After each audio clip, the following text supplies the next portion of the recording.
તો ગાઈસ, તો high court assistant અને કેસીઆરનું ડોક્યુમેન્ટ વેરિફિકેશન આવી ગયું છે 5 તારીખથી. તો એના માટે કોલ લેટર સ્લીપ લઈ જવાની, ઓનલાઈન અરજી કરી હોય તેની પ્રિન્ટ લઈ જવાની, એલસી અને જન્મ અંગેનું પ્રમાણપત્ર લઈ જવાનું.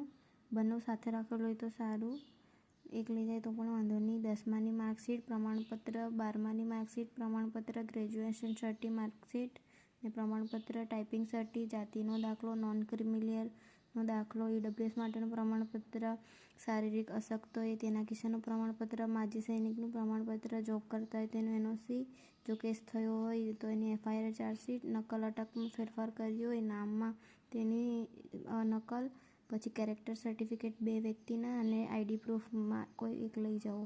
આટલી વસ્તુ તમારે સાથે લઈ જવાની અને એની સાથે ઝેરોક્સ પણ લઈ જવાની. 2 સેટ બનાવી દેજો. Thank you.